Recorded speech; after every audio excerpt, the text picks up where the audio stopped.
Rainbow Six Siege, it allows you to play out your fantasy as a specialist, become a counter-terrorism unit or the terrorists themselves, where you either hold out and wait for the timer to expire as the terrorists, or breach and try to take down every enemy on the defending team as the counter-terrorism people. Siege is well known for its high stakes and fast-paced action, with a particular emphasis on environmental destruction and cooperation between players. Siege ensures you have to be very precise with your shots and careful with your movements, because if you even make a wrong movement, you can get shot and that takes you out for a good 10 minutes.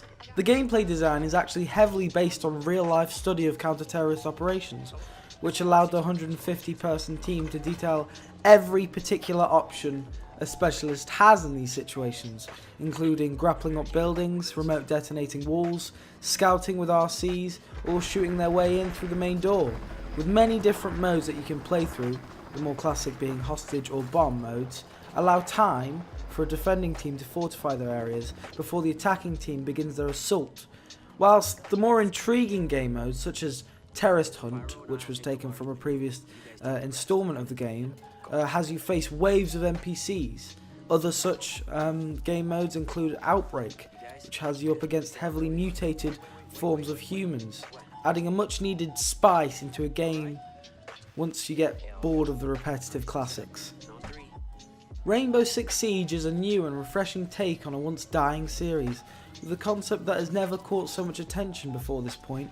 Siege manages to give the player a sense of strategy and thought out planning, combined with the worried and intense moments when those last few seconds on the timer run out. It allows the game to stay interesting and still stay true to what the developers wanted the game to be when it was first in development, to impersonate the top counter-terrorist operatives around the world with authentic Siege situations. And in my opinion, I believe that Siege does that. It's very interesting, it's very fun. Occasionally the online can be pretty laggy or bad, or sometimes you get shot through a wall and it really pisses you off. But you have to learn to live with that, and that's just, I really like how it's all about strategy and how it works to your advantages, but it plays also to your disadvantages. So this part of the review is where I go a little bit more in depth with the game, and I do this by finding a guide online and taking out all the important bits I think are useful and try to explain them to you. This particular guide comes from Rock Paper Shotgun, a very famous gaming website, and the link will be down in the description down below if you want to check that out or check any more of the contents out on that particular page. This particular guide suggests that you require a headset with a microphone to fully unlock the potential the game has to offer, as operators have differing skills that can work much better in a team rather than being all alone.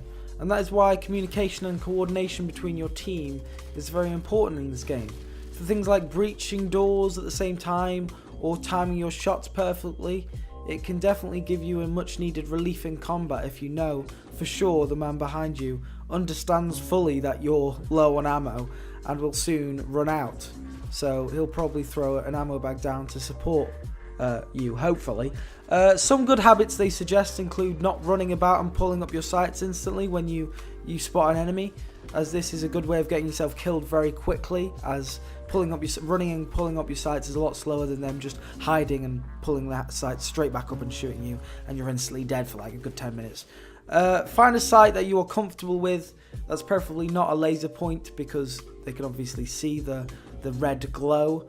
And keep aiming down those sights constantly. This allows you to explore more safely and allows you to take a few pot shots to the cranium before they see you.